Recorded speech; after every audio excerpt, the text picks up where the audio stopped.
మత్తయి వార్త 11వ అధ్యాయంలోకి మనం వస్తున్నాము. 11వ అధ్యాయంలో ఒక టాపిక్ ని ఈరోజు మనం ధ్యానిద్దాము. ఆ టాపిక్ లో ఈరోజు మనకు సంబంధించిన టాపిక్ ఇది.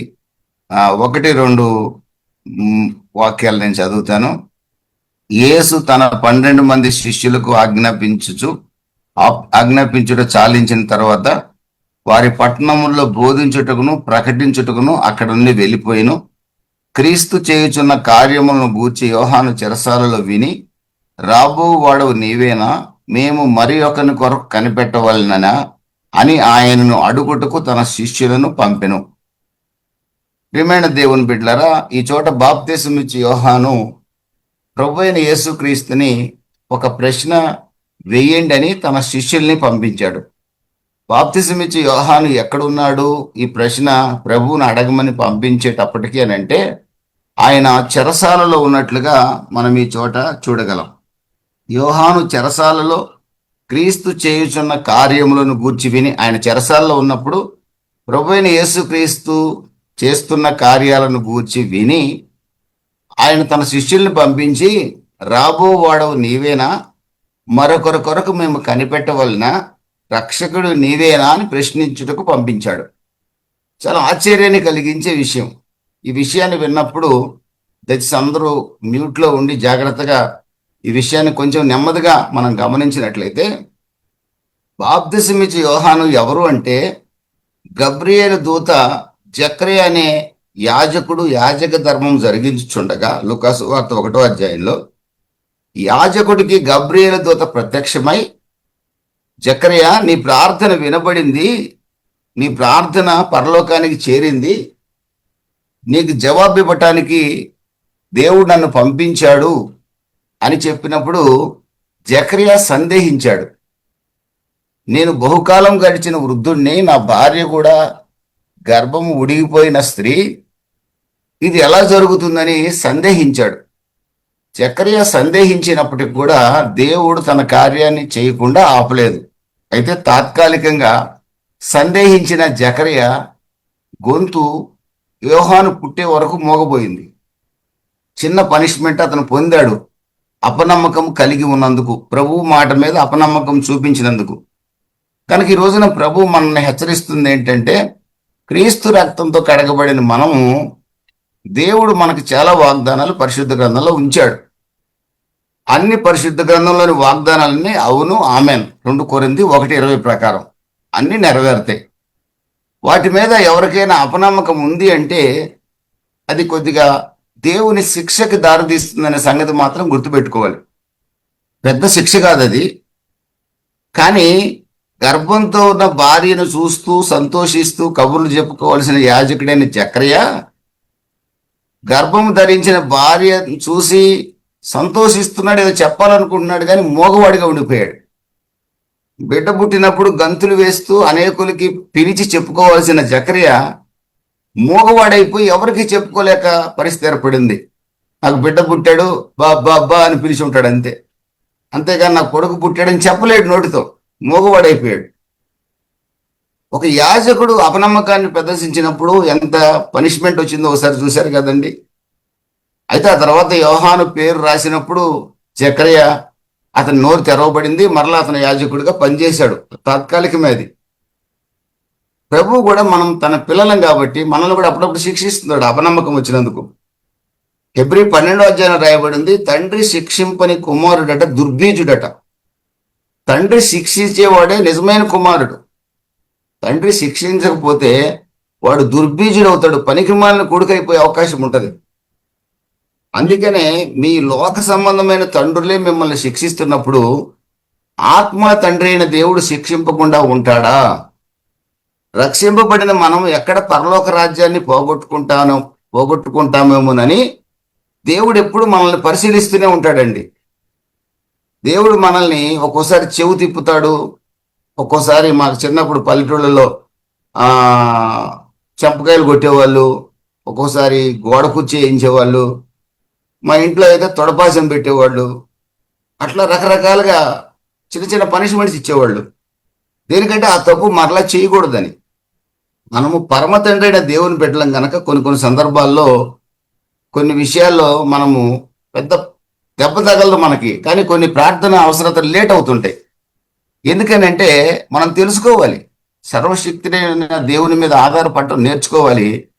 నాలో ఏదైనా పాపం ఉందేమో ఎప్పటికప్పుడు పరీక్షించుకుంటూ పరిశుద్ధతతో ప్రార్థన చేస్తే ప్రభు ప్రార్థన ఆలకించాలని ఆశపడతాడు. మనం కొన్ని విషయాలు వదిలిపెట్టాం, మనలో ఉన్న పాపాన్ని, చిన్న చిన్న పాపాలు వదిలిపెట్టాం. కానీ నాకు పెద్ద మందిరం కావాలి, అద్భుతాలు జరగాలి, 1000 మంది నా మందిరంలోకి రావాలి, నా పిల్లలు వర్ధిల్లాలి, నేను వర్ధిల్లాలి, కాస్ట్లీ కారులో తిరగాలని కోరికలు మాత్రం చాలా ఉంటాయి. కానీ చిన్న చిన్న పాపాన్ని వదులుకోవడానికి తొందరగా ఇష్టపడం. అంటే ఇది ఒక ఎగ్జాంపుల్గా చెప్తున్నా, అదే కారణం అని కాదు నేను చెప్పేది. అంటే ఎప్పుడు కూడా అపనమ్మకానికి, ఖచ్చితంగా దేవుని బిడ్డలు అపనమ్మకాన్ని ప్రదర్శిస్తే చిన్న పనిష్మెంట్ ఉంటుంది. అవిధేయులైతే భయంకరమైన పనిష్మెంట్ ఉంటుంది, అది వేరే సంగతి. చిన్న అపనమ్మకం ప్రదర్శించడం కూడా దేవుడికి ఇష్టం లేదు. నేనున్నాను, నేను చేస్తాను, ఇది మన దగ్గర నుంచి దేవుడు ఆశించే మాట. ఆయన ఉన్నాడు, ఆయన చేస్తాడు. ఆ చిన్న అపనమ్మకం కూడా రాకూడదు. వచ్చింది అంటే తండ్రి మనల్ని ఖచ్చితంగా చిన్న చిన్న శిక్షలు గుండా పంపించైనా సరే మనల్ని సరిచేస్తాడు. సరిచేయడం ఆయన బాధ్యత, అంతేగాని పొరపాటును కూడా మనకు నష్టమైతే చేయడు. జకరియా జీవితంలో అది జరిగింది. ఈ జకరియాకి పుట్టిన కొడుకు బాప్తిసమిచ్చే యోహాను. మత్తయి సువార్త 3వ అధ్యాయంలో, మార్కు సువార్తలో ఆయన గురించి రాయబడింది ఏంటంటే, ఒంటె రోమముల వస్త్రములు ధరించుకున్నవాడు ఆయన.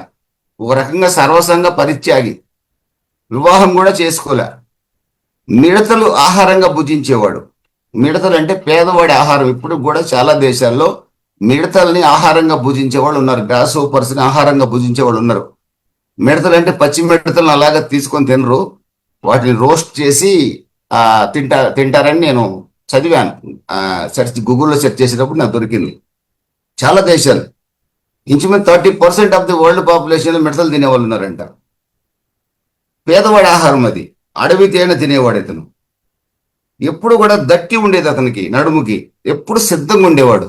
దేని కొరకయ్యా నీ సిద్ధపడంటే, నా ప్రభు అయిన దేవుని యొక్క రాకడ కొరకు నన్ను దేవుడు ఏర్పరచుకున్నాడు, నేను పుట్టిన ఉద్దేశం అది, ప్రభు మార్గాన్ని సరళం చేయటానికి నేను పుట్టాను కనుక నా బాధ్యత నిర్వర్తించడానికి నేను ఎప్పుడు రెడీగా ఉన్నాను అన్నట్టుగా తోలు దట్టి కట్టుకొని ఉండేవాడు ఆయన.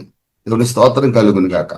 ఏమన్నా మాటలు ఏమన్నా సాఫ్ట్గా ఉంటాయా అంటే, అవి చూపించి ఈ రోజున కొంతమంది సేవకులు బాప్తిసమిచ్చే యోహాను తిట్టలేదా, సర్ప సంతానమా రాబో ఉగ్రతను తప్పించుకోమని చెప్పిన వాడు ఎవడు అని, సర్ప సంతానమా అని వచ్చిన వాళ్ళని తిట్టలేదా?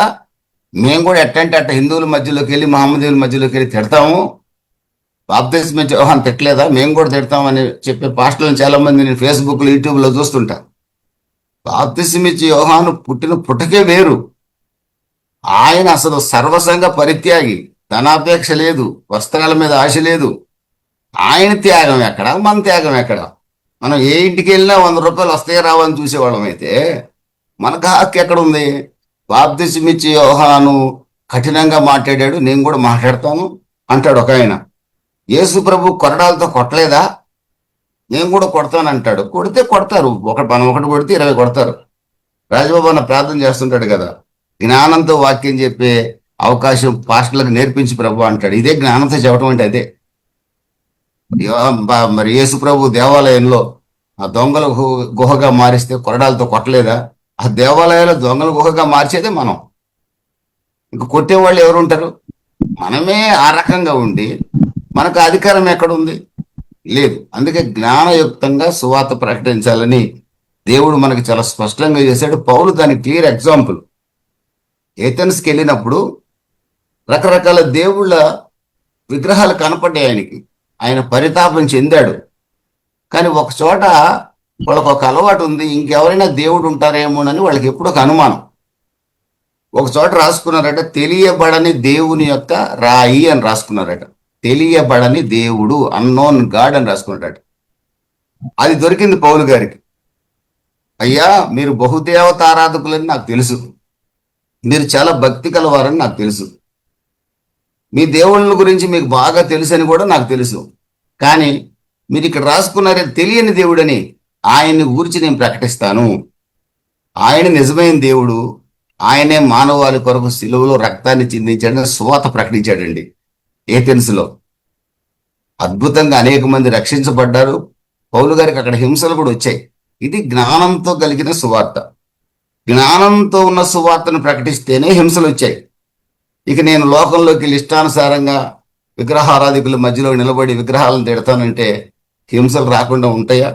ఎంత సెక్యులర్ కంట్రీ అయినా కడుపు మండకుండా ఉంటుందా? ఖచ్చితంగా ఉంటుంది. కనుక జ్ఞానంతో సువార్త ప్రకటించాల్సిన బాధ్యత మన మీద ఉంది. ప్రియమైన దేవుని బిడ్డలు, అక్కడ యోహానుతో కంపేర్ చేసుకునే అధికారం, హక్కు, ఆ స్థాయి ఈ ప్రపంచంలో ఉండే ఏ సేవకుడికి లేదని మాత్రం నేను చెప్పగలను. నాకైతే అసలే లేదు. దేవుని స్తోత్రం కలుగును కాక. అయితే ప్రియమైన దేవుని బిడ్డలారా, ఈ బాప్తిస్మిచ్చే యోహాను యొక్క జన్మ దేవుని యొక్క కృప ద్వారా, స్త్రీ పురుషుల కలయిక ద్వారా కలిగింది. నో డౌట్ అందులో. మనుష్య సంతానమే ఆయన, నో డౌట్ అందులో. కానీ ప్రత్యేకమైన ఉద్దేశం దేవుడికి ఉంది. బాప్తిస్మిచ్చే యోహాను యొక్క పుట్టుకను గురించి యెషయా ప్రవక్త చెప్పాడు. మలాకి గ్రంథం 4వ అధ్యాయంలో కూడా రాయబడింది. ఏలియా ఆత్మ కలిగిన వాడిని మార్గాన్ని సరళం చేయడానికి పంపిస్తానని దేవుడు ఆల్రెడీ చెప్పాడు. వాగ్దాన ప్రకారంగా, వాగ్దాన పుత్రుడిగా బాప్తిస్మిచ్చే యోహాను పుట్టాడు. అయితే ఆయన చెరసాలలో ఉండి ప్రభువైన యేసుక్రీస్తుని ఏమని అడిగి పంపిస్తున్నాడంటే, అసలు నువ్వేనా క్రీస్తువేనా, నీ కొరకు నేను మరొకళ్ళ కొరకు చూడాలా అంటున్నాడు. అడిగే ముందు అసలు యేసు ప్రభు ఎవరో తనకు తెలియదు అంటారా? యోహాను సువార్త 1వ అధ్యాయం 29-30 వాక్యాలు మీరు చూస్తే, యోహాను తన శిష్యుల్ని పిలిచి యేసు ప్రభు ఆ దారిని వెళ్తుంటే, ఇదిగో లోక పాపాలు మోసుకొని పోవు దేవుని గొర్రె పిల్ల ఇతనే అని చెప్పాడు. స్వయంగా డైరెక్ట్ గా బాప్తిస్మిచ్చే యోహాను చెరసాలలో పడకముందు యోహాను సువార్త 1వ అధ్యాయం 29-30 వాక్యాల్లో లోక పాపాలు మోసుకొని పోవడానికి వచ్చిన దేవుని గొర్రె పిల్ల ఇతనే అని చెప్పాడు. 1:34లో చెప్పాడు, ఈయన దేవుని కుమారుడు ఈయనే అని చెప్పాడు. దేవుని కుమారుడు ఈయనే అని చెప్పాడు. మత్తయి సువార్త 3వ అధ్యాయంలో స్వయంగా యేసుక్రీస్తుకు బాప్తిసం ఇచ్చాడు యోహాను.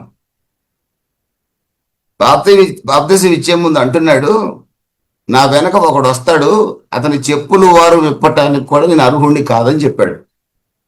ఆ ఒకడు రానే వచ్చాడు. బాప్తిసం ఇమ్మని యోహాన్ని అడిగాడు. బాప్తిసం యోహాన్ ఏమంటున్నాడు? మత్తయి సువార్త 3వ అధ్యాయం మీకు బాగా తెలుసు కదా. నీ దగ్గర నేను బాప్తిసం పొందాల్సి ఉండగా నేను నీకు ఇవ్వటం ఏంటి బాప్తిసం అని అడిగాడు. అసలు నీకు బాప్తిసం అవసరం లేదు కదా, నువ్వు పాపం లేని పరిశుద్ధుడు కాదు అన్నట్టుగా మాట్లాడాడు. అక్కడ యాజిటీస్గా అలా మాట్లాడలేదు, అర్థం వచ్చేటట్లుగా. అంటే స్వయంగా యేసు ప్రభువుని చూశాడు, బాప్తిసం ఇచ్చాడు, పరిశుద్ధాత్మ పావురం వలె యేసు మీద వాలటం కూడా చూశాడు. ఇన్ని సాక్ష్యాలు చెప్పిన ఆయన చెరసాలలో ఉండి అసలు యేసు నువ్వేనా అని ప్రశ్న అడిగాడు. కారణం ఏంటి? అడిగిన వాళ్ళని చూసి యేసు ప్రభు ఏమాత్రం కోప్పడలా. ఆ 11వ అధ్యాయంలో ఆ తర్వాత వాక్యాలు మీరు చూస్తే, ఆ ప్రియమైన దేవుని బిడ్డలారా 11వ వాక్యంలో అంటాడు, స్త్రీలు కలిగిన వారిలో బాప్తిసమిచ్చే యోహాను కంటే గొప్పవాడు పుట్టలేదని నిశ్చయముగా చెప్పుచున్నాను అంటున్నాడు.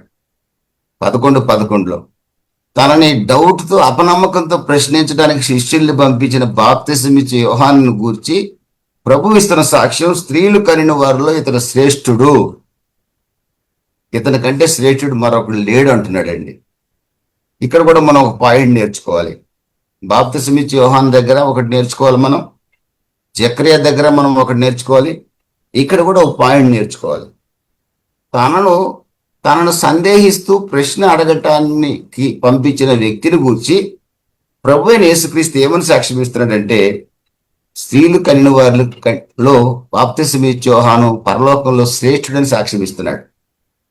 ఈ రోజున మీరు నేను మనల్ని విమర్శించే వాళ్ళని ఘనపరిచే స్థాయిలో ఉన్నామా అనేది ఒక ప్రశ్న. ఇవన్నీ చాలా పాఠాలు వస్తాయండి. వాక్యం చదువుతుంటే అనేక ప్రశ్నలు నాకే వస్తుంటాయి, అన్ని మీతో పంచుకోలేను. తనను ప్రశ్నించడానికి వచ్చిన వ్యక్తిని గురించి ఇతడు స్త్రీలు కనిన వారిలో శ్రేష్ఠుడని సాక్ష్యం ఇస్తున్నాడు ప్రభు. ఏమండి, మనల్ని ఒక్క మాట అంటే అసలు మనం సహించగలమా? పొరపాటున ఎవరైనా తెలియక ఇంట్లో భార్య అంటేనే సహించం, పొరపాటున కొడుకేమో అన్నాడు అనుకోండి అసలు సహించం. ఏమ్రా నాకు పుట్టి నువ్వు నన్ను అంటావా అని. ఇక బయటోడు అంటే ఊరుకుంటామండి. కానీ నా ప్రభు అయిన యేసుక్రీస్తు సృష్టికర్త ఎండు కూడా మనకు నేర్పిస్తున్నాడు.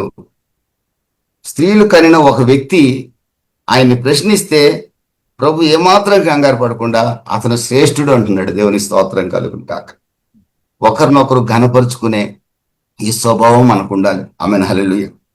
అయితే ప్రియమైన దేవుని బిడ్డారా, ఎందుకు బాప్తిసం ఇచ్చు యోహానికి ఈ సందేహం వచ్చింది? ఇంత సాక్ష్యం చెప్పిన ఆయనకి, ఇంత ప్రార్థన చేసిన ఆయనకి, ఇంత సంఘ పరిచారకుడికి, ఇంత గొప్ప సేవకుడికి, ఇంత గొప్ప విశ్వాసికి, ఇన్ని సంవత్సరాలు బాప్తిసం పొందిన వ్యక్తికి, ఇంత త్యాగమూర్తికి ఇంత సందేహం ఎందుకు వచ్చింది? ప్రియమైన దేవుని బిడ్డలరా, దీనికి ఈ టాపిక్ పేరేంటంటే, అతను ఎక్స్పెక్ట్ చేసింది జరగలేదు, అతను ఊహించింది జరగలేదు కనుక ఫ్రస్ట్రేట్ అయిపోయాడు, సందిగ్ధావస్థలోకి వెళ్ళిపోయాడు. ఒక రకంగా చెప్పాలంటే కుంగిపోయాడు. ఏం అర్థం కాల. ఒక రకంగా ఎక్స్పెక్టేషన్, ఫ్రస్ట్రేషన్. ఎక్స్పెక్ట్ చేసింది జరగల. పిల్లకి ఉద్యోగం రావాలని అడుగుతున్నాం, పిల్లోడికి తొందరగా వివాహం కావాలని ఆశపడుతున్నాం, గర్భఫలం త్వరగా రావాలని ఆశపడుతున్నాం, ఇల్లు కట్టాలని కోరిక బాగా ఉంది, నా కూతురు త్వరగా పెళ్ళైపోతే నా భారం తీరిపోద్దని ఏడుస్తా ఉన్నాం దేవుని సన్నిధిలో. కానీ కార్యాలు జరగట్లా. ఎక్స్పెక్ట్ చేస్తున్నాం కానీ అవి లేట్ అవుతున్నాయి.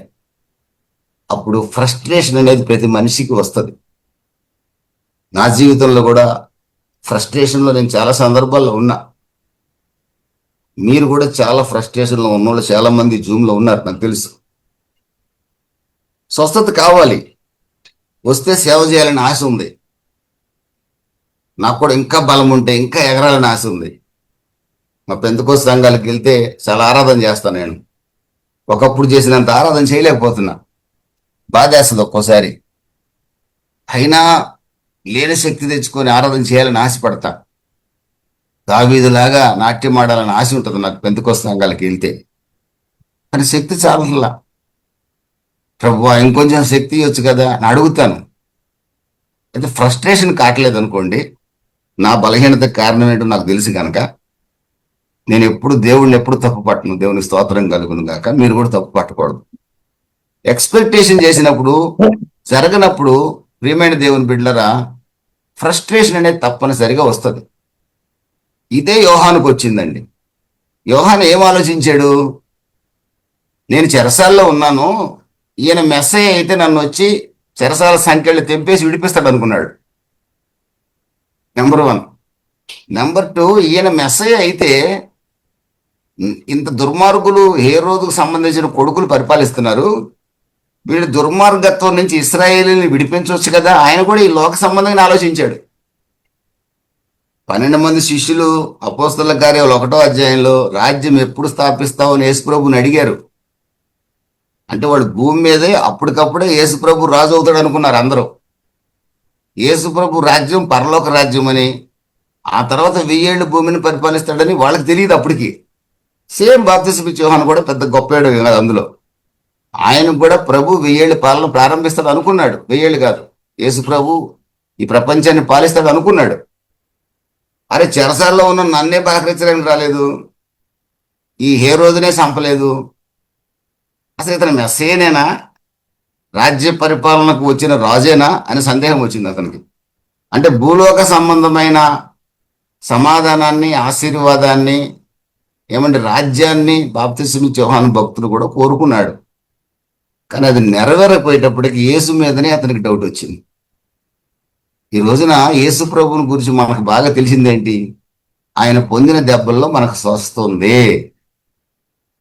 నన్ను అడుగుము నీకు ఇస్తానన్నాడు, నా నామమును ఏమడిగినా చేస్తానన్నాడు, నిన్ను బహుతరములకు సంతోషకారణంగా చేస్తానన్నాడు, నీకు పిల్లల మీద పిల్లల్ని ఇస్తానన్నాడు. బైబిల్లో చాలా ఉన్నాయి ఇవన్నీ మనకు కావాల్సిన దాన్ని తీసుకొని నమ్మి దాని మీద చేయబెట్టి ప్రార్థన చేస్తాం రోజు. అందుకని నా వెనక ఏం పెట్టుకున్నాను తెలుసంటే, నా కుమారుడా క్రీస్తు యేసునందున్న కృపచేత బలవంతుడు కమ్మని వాక్యం పెట్టుకున్నా. చూడండి నా వెనక. అంటే నేను రోజు రోజుకి దేవుడి దగ్గర బలపడుతున్నా, బలహీనుడిని బలపడుతున్నా అంతే. ఇంకా నాకేం కోరికలు ఏమి, ఇంకా వెనక నాకు సంపద యెహోవా ఆశీర్వాదం ఐశ్వర్యం ఇస్తుందని ఏం పెట్టుకోవాలి నా వెనక. ఎందుకంటే నాకేం ఐశ్వర్యాలు కావాల్సిన అవసరం నాకేం లేదు. ఆ బలం ఏమని మాత్రం అడుగుతాను నేను.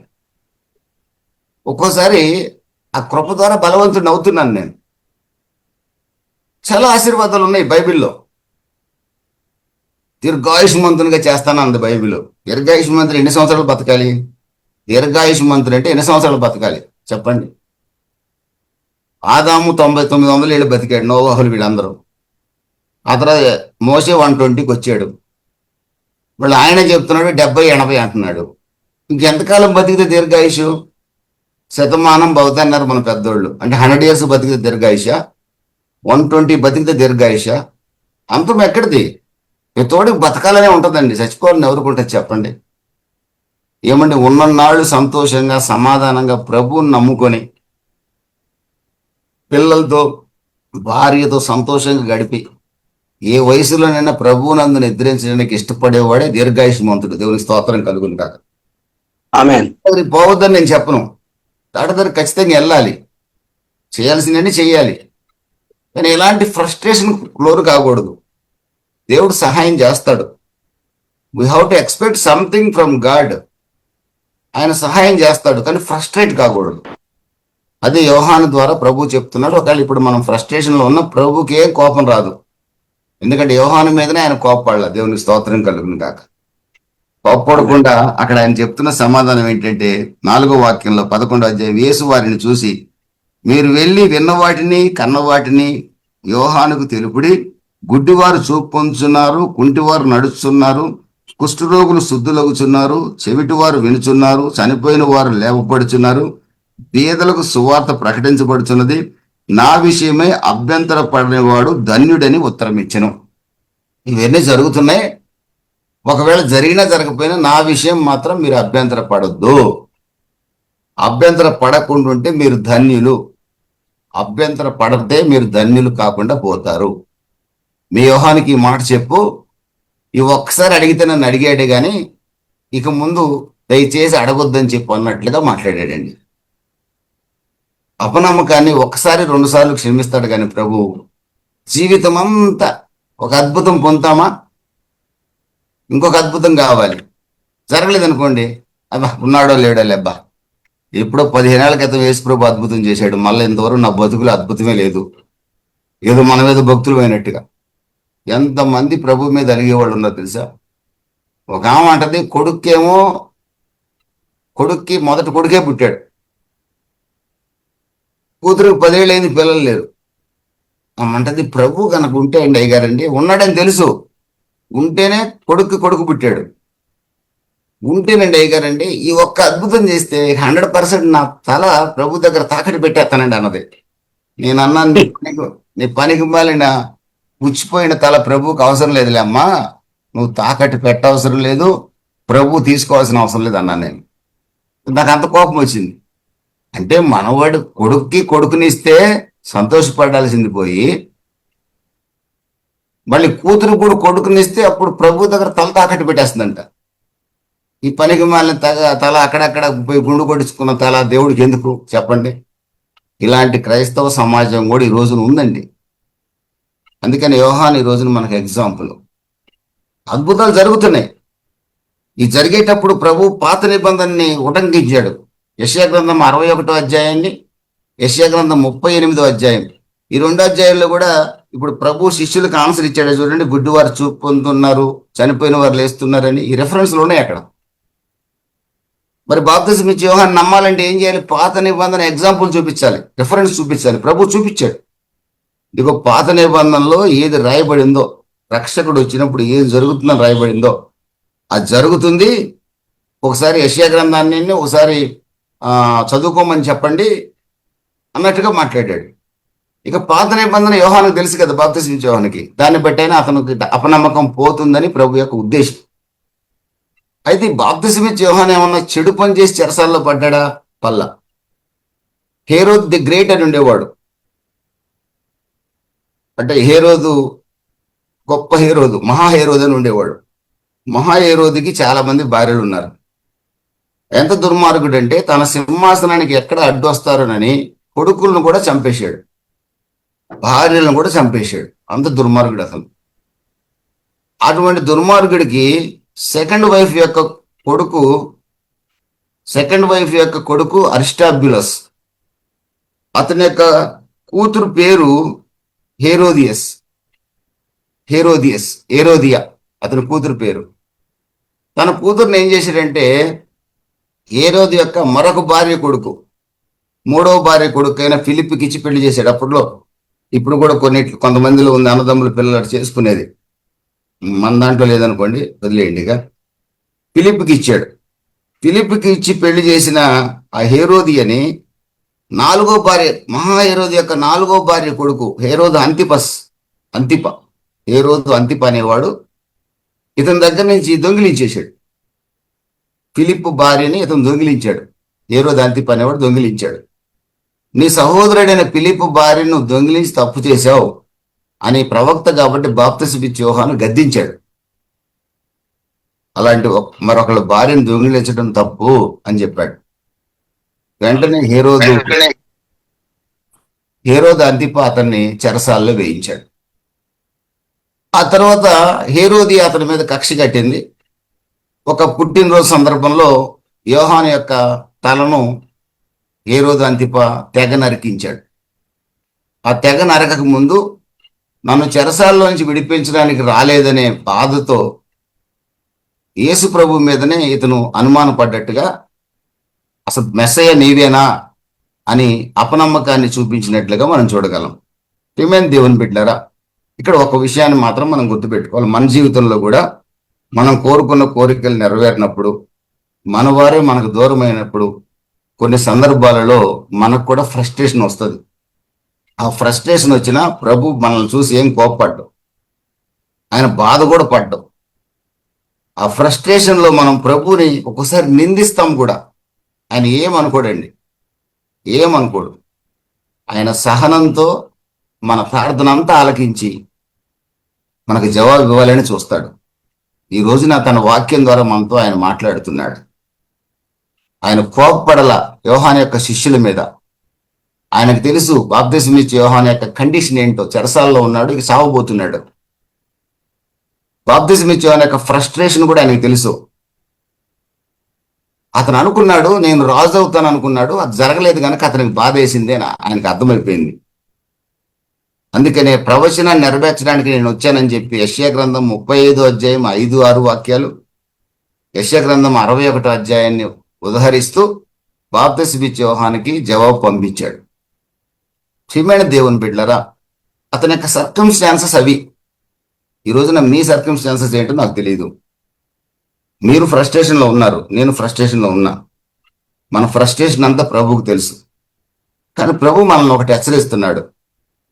ఫిలిప్పీలకు రాసిన పత్రిక 2వ అధ్యాయం 13 నుండి 16 వాక్యాలు చదివితే, సణుగులు సంశయాలు మానండి, సణుగులు సంశయాలు మానండి. 1 కొరింథీ 10వ అధ్యాయం 5వ వాక్యంలో చాలా డైరెక్ట్గా మనల్ని గద్దించాడండి. ఇశ్రాయేలీలట సణిగారు, సంశయించారు, అరణ్యంలో సంహరింపబడ్డారు. పౌలు గారి ద్వారా రాపిస్తున్నాడు పరిశుద్ధాత్మ దేవుడు, యేసు రక్తంతో కడగబడిన కొరంథీ సంగమా, పాత నిబంధన భక్తులైన ఇశ్రాయేలీలు సణిగారు, సంశయించారు, కూలిపోయారు. నా రక్తంతో కడగబడిన మీరు సణగొద్దు, సంశయించొద్దు, నేనున్నానని నమ్మండి. నేను ఏదో ఒక రోజు మీ పక్షంగా కార్యం చేస్తాను. అది ఎంత గొప్ప కార్యమే నేను చేస్తా.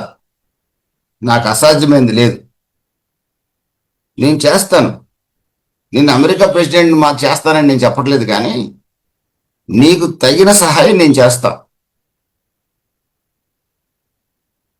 నీకు తగిన సహాయం చేస్తా. హైదరాబాద్ పట్టణంలో నెంబర్ 1 సంఘంగా నీ సంఘాన్ని చేస్తానని దేవుడేమో హామీ ఇవ్వట్ల. మనకు తగిన సహాయాన్ని చేస్తానంటున్నాడు ఆయన. ఇక్కడ సణుగులు సంశయాలు మానండి అని పౌలు హెచ్చరిస్తున్నాడు. 2 సందర్భాల్లో కూడా, ఫిలిప్పీలకు రాస్తూ హెచ్చరించాడు, కొరింథీలకు రాస్తూ కూడా హెచ్చరించాడు. సామెతల గ్రంథంలో పాత నిబంధన భక్తుడు సామెతల గ్రంథం 3వ అధ్యాయం 5వ వాక్యంలో, స్వబుద్ధిని ఆధారం చేసుకోవద్దు, దేనిని గురించి మీరు సందేహించొద్దు, యెహోవా మీద మీరు నమ్మకం ఉంచండి, ఆయన అధికారానికి ఒప్పుకోండి, మీ మార్గాన్ని సరళం చేసే బాధ్యత దేవుడు తీసుకుంటాడు. ఆమెన్, హల్లెలూయా. మన మార్గం సరళం కావాలంటే మనకి ఏ కోణంలో కూడా సణుగులు సంశయాలు ఉండకూడదండి. ఆయన మీదనే ఆధారపడాలి. కొన్ని ఫ్రస్ట్రేషన్లు వస్తాయి మనకి. యోహానికి వచ్చింది. మనం చాలాసార్లు సడిగాం, బాధపడ్డాం. ఇక మీద సనగొద్దని ప్రభు మనల్ని హెచ్చరిస్తున్నాడు. పెళ్లి లేట్ అయిందా, ఉద్యోగం లేట్ అయిందా, స్వస్థత కొంచెం లేట్ అయిందా, సనగొద్దు. ఒకే నిరీక్షణ, నా దేవుడు ఉన్నాడు, నా దేవుడు చేస్తాడు. ఇల్లు కట్టలేదా, కడతాడు ఆయన. మనకు అవసరమైతే కడతాడు ఆయన. బైబిల్ హెచ్చరిస్తుంది, యెషయా 26:3, నా మీద మీ మనసు ఆనుకోండి, పూర్ణ శాంతి నేను ఇస్తానని చెప్తున్నాడు.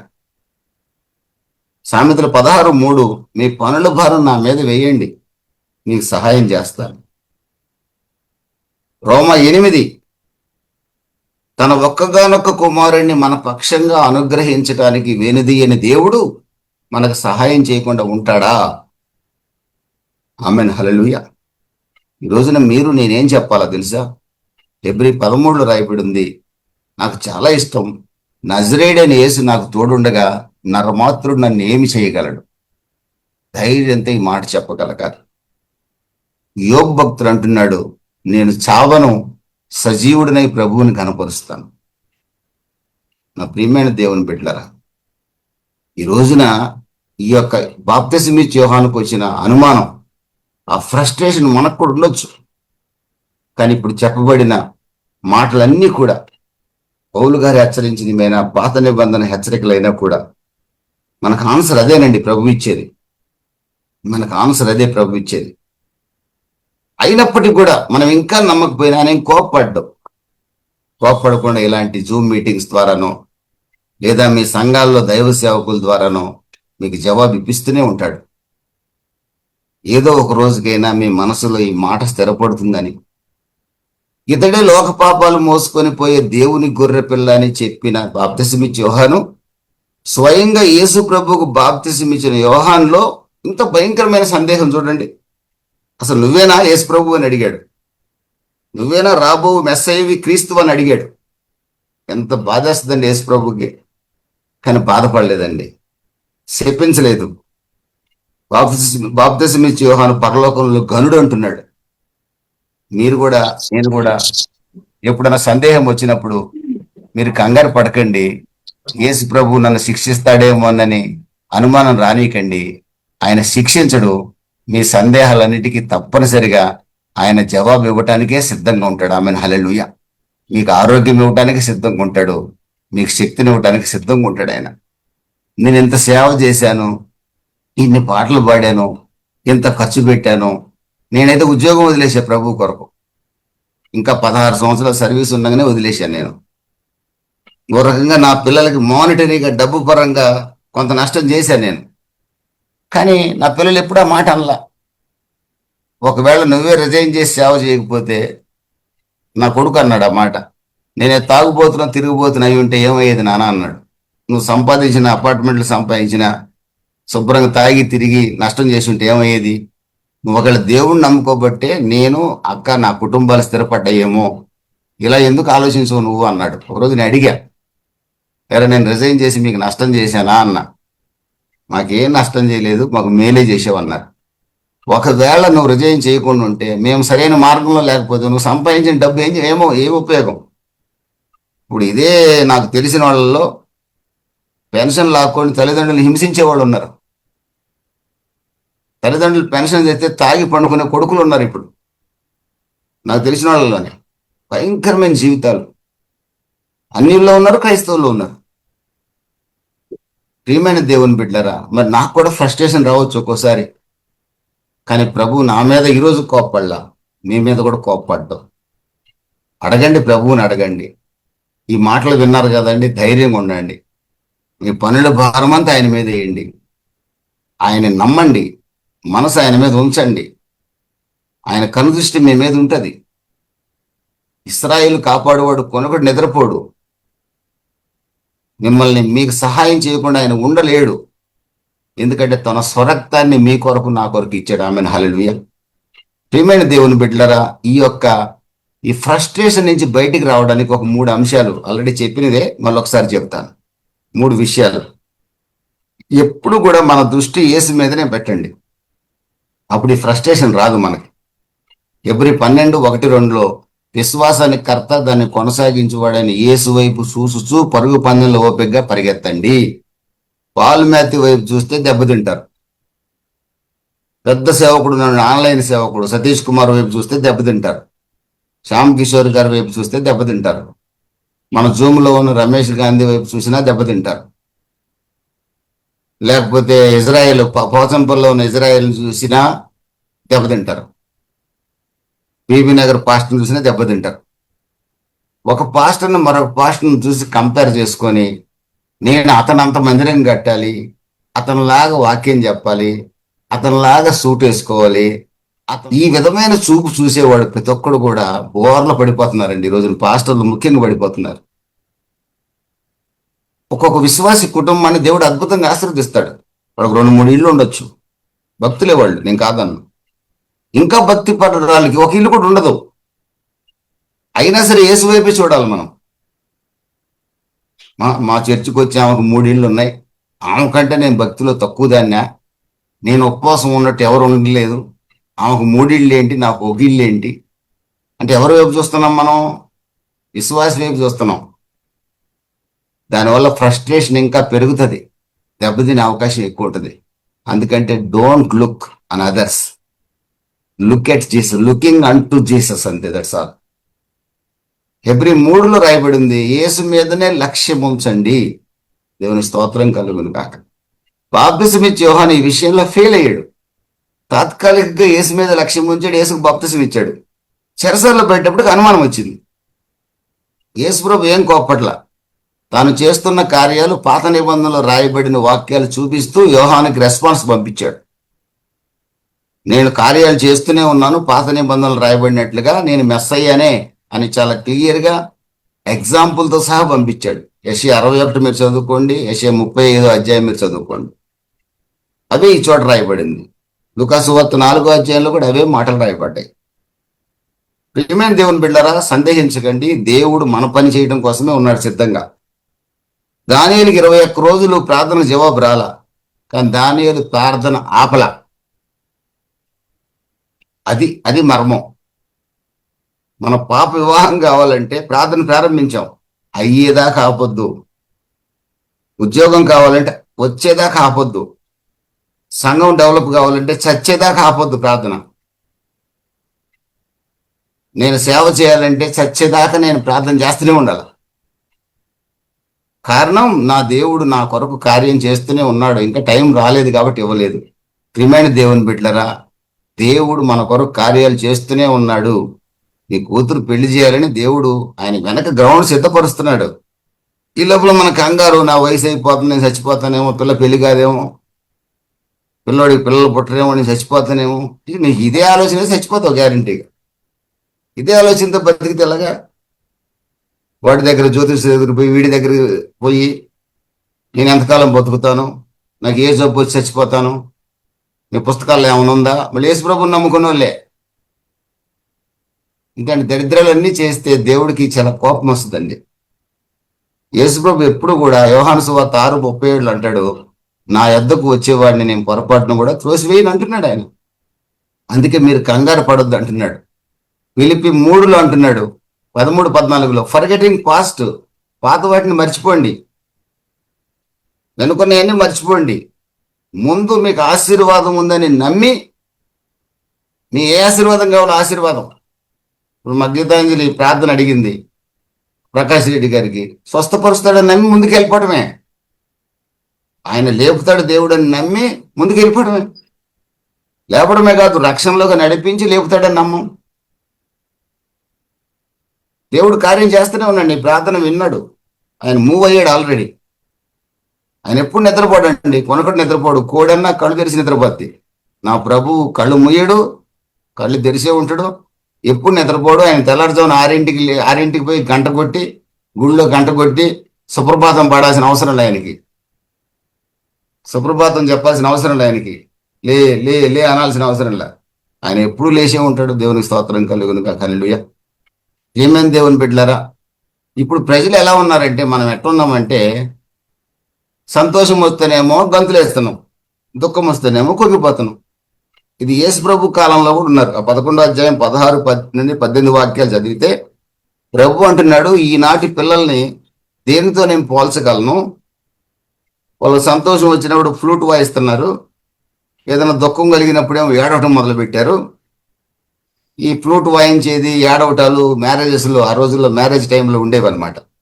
ఆడపిల్ల ఏమో అత్తగారింటికి పోతుంటే ఏడవటము, ఏమండి ఇంకేదన్నా సంబరాలు చేస్తుంటేనేమో ఫ్లూట్ వాయిస్ సంతోషపడటం. 40 రోజులు ఏడవని చచ్చిపోతే 40 రోజులు ఏడవటానికి అద్దె మనుషులు ఏర్పరచుకునేవాళ్ళు యూదులు. 40 days ఒక్క దినాలు సలపాలి, అది ఆచారం అయిపోయింది. అది ఎవరికి ఏడుపు రాదు. ఒకసారి నేను మహబూబాబాద్లో ఒక గుడికి వెళ్ళా, వీరభద్ర స్వామి గుడికి వెళ్ళా, మా అమ్మ మేము అంతా వెళ్ళాం. అక్కడ ఎవరో ఒక క్యాస్ట్ వాళ్ళ మ్యారేజ్ జరుగుతుంది. ఆ మ్యారేజ్లోనంటే అందరూ ఓమని ఏడుతున్నారు. ఇది పెళ్లి చేస్తే ఏడుస్తున్నారు ఏందన్నా, నేను ఎవరు చచ్చిపోయారా అని అన్న. లేదు, వాళ్ళ ఆచారం అలవాటు, పెళ్లి చేస్తే అటు ఏడుస్తారట, అరుస్తారంట పెద్దగా, అది ఏడుపులాగా వినపడుతుంది మనకి. అలాంటి వాళ్ళు ఈ రోజున ఈ జనరేషన్ మనం క్రైస్తవులమైన మనం అలా ఉన్నామని ప్రభు చెప్తున్నాడు. సంతోషం కలిగింది, ఆశీర్వాదం వచ్చింది అనుకోండి, ప్రార్థన ఆలకించారనుకోండి, దేవుడు అబ్బా, దేవుడు అద్భుతకరుడు, ఆశ్చర్యకరుడు, ఎంత సాక్ష్యమో, ఊరంతా సాక్ష్యమే. ఏదైనా గనక చిన్న బాధ వచ్చింది అనుకోండి, ఓహో మహా దుఃఖం. అంటే మనము 1 కొరింథీ 15:58 రాయబడినట్లుగా స్థిరులుగా కదలని వారిగా లేము. మనం స్థిరులుగా కదలని వారిని ప్రభు కార్యాభివృద్ధి ఆసక్తులై ఉండాలి. ఇప్పుడు లేం మనం, ఈ రోజున క్రైస్తవ సమాజం లేదు. అంతసేపు ఆశీర్వాదం కోసం హైదరాబాద్లో ఉన్న అన్ని చర్చిలు తిరిగినోడిని చూశాను నేను. నా దగ్గరకు వచ్చాడు, నేను తల మీద చేయి పెట్టా. ఇక్కడి నుంచి కోకటిపల్లి వెళ్ళాడు, అక్కడ పెట్టించుకున్నాడు, అక్కడ డబ్బులు ఇచ్చి పెట్టించుకున్నాడు, నేను ఫ్రీగా పెట్టాను అనుకోండి. మళ్ళీ ఇంకొకటి దగ్గరికి వెళ్ళాడు, అక్కడ పెట్టించుకున్నాడు. ఎక్కడి నుంచి వస్తుంది ఆశీర్వాదం? వాడు తిరుగుడు మల్లం బస్, అది రోలింగ్ స్టోన్ గ్యాదర్స్ నోమాస్ కదండి. సేమ్ ఆశీర్వాదం ఉండదు అది. Some times joyful, some times sorrowful. వద్దు. మన ఆలోచనలు దేవుడి ఆలోచనలు ఒకటి కాదండి. యెషయా 55:8-9, నా తలంపులు మీ తలంపులు వంటివి కాదు. మనం ఎంతసేపు భూమి మీద చూస్తాం, నా ప్రభు ఆలోచనలు ఆకాశం వైపు ఉంటాయి. ఆమెన్, హల్లెలూయా. అందుకే కొలస్సీ 3:1 అంటాడు, పైనున్న వాటిని వెతకండి అంటాడు. దేవుడు మన మీద ఉన్నతమైన ఆలోచన ఉంది. మనకి ఎంతసేపు ఇంత దొరికితే చాలనుకుంటాం. దేవుడికి మనకి ఇంత పెట్టాలని లేదు, ఇంత ఇవ్వాలని ఉంది. కానీ దానికోసం ఎదురు చూడం, ఫ్రస్ట్రేషను. మన కర్మ ఇటు కాలింది ఏంటి? మన ఆలోచనలు వేరు, దేవుడి ఆలోచనలు వేరండి. అవి ఉన్నతమైన ఆలోచనలు అయినవి. ఉన్నతమైన ఆలోచనలు చేసే దేవుడు మనకు నష్టం చేస్తాడా? మనల్ని శపిస్తాడా? ఆయన శపించలేదు. మనం సందేహించినా శపించడు ఆయన, కానీ సందేహించొద్దని హెచ్చరిస్తున్నాడండి. దేవుని స్తోత్రం కలుగునుగా. చివరిగా, దేవుడు ఎప్పుడు మీతో ఉంటాడని గుర్తుపెట్టుకోండి. కీర్తనల గ్రంథం 23:4 కీర్తనకారుడు ఏమంటాడు? గాఢాంధకారపు లోయలో సంచరించిన దేవుడు నాకు తోడుగున్నాడు అంటున్నాడు. ఆ ధైర్యం మనకు ఉండాలి. God is with us. ఇలాంటి ఆలోచన ఉంటే మనం ఫ్రస్ట్రేట్ కాము. కొన్ని అద్భుతాలు మన పక్షంగా జరగకపోయినా మనకు ఫ్రస్ట్రేషన్ రాదు. యోహానుకు తెలియదా? తెలియకపోయి ఉండొచ్చు, తెలిసినా ఫ్రస్ట్రేషన్ ఉంది. మనకు తెలియదా? తెలుసు, కానీ ఫ్రస్ట్రేషన్ ఉంది. ఇక మీద ఉండకూడదని ప్రభు హెచ్చరిస్తున్నాడు. ఇర్మియా 29:11, మీ మీద నా ఆలోచనలు చాలా గొప్ప అంటున్నాడు ప్రభు. మీ మీద నాకు ఒక ప్రణాళిక ఉందని ప్రభు చెప్తున్నాడు. 29:11 మీ వాగ్దానంగా తీసుకోండి ఈ రోజున. ఇర్మియా, మీ మీద నాకు గొప్ప ప్రణాళిక ఉంది ప్రభు చెప్తున్నాడు. అది మంచి ఉద్దేశమే కానీ చెడు కాదు. మీకు చెడు జరగదు, మీకు జరగదు, నాకు జరగదు. కారణం 2 Thessalonica 3:2 ప్రకారం ఈజ్ ఫెయిత్ఫుల్ గాడ్. ఆయన నమ్మదగిన ప్రభు. ఆయన నమ్మదగిన ప్రభు. ప్రియమైన దేవుని బిడ్డలరా, అయితే కొంత పర్సివరెన్స్ అనేది, మనం సహనం అనేది చాలా అవసరం. మనకి ఓర్పు అనేది అవసరం. పేషెన్స్, ఎండ్యూరెన్స్, సహనం, ఓర్పు. ఏమండి, తీవ్రత, ప్రార్థనలో తీవ్రత అవసరం మనకి. ఆపకూడదు, ప్రార్థన ఆపకూడదు. ప్రియమైన దేవుని బిడ్డలారా, ఒకసారి మన ఫ్రస్ట్రేషన్, ఎన్నిసార్లు ప్రభు మీద ఫ్రస్ట్రేషన్ చూపించామో వాటి విషయాలే మనం పశ్చాత్తాపడగలిగితే, ఇక మీదట తప్పనిసరిగా ప్రభు నేను సనగను, సంశయించను, నువ్వు నాకు తోడుగా ఉన్నావని నమ్ముతాను. నేను ఈ కాలపు చిన్నపిల్లల్లాగా కష్టం వస్తే ఏడవటం, ఆశీర్వాదం వస్తే సంతోషపడటం కాదు. నువ్వే నా దేవుడివి. ఈ తీర్మానంలోకి రాగలిగితేనండి ఆశీర్వాదాలు వాటి అంతటా అవే పొంగి పొరులుతాయండి. ఇది నేను నమ్ముతున్నాను. మన దేవుడు నమ్మదగిన దేవుడు, మాట ఇచ్చి తప్పే దేవుడు కాదు.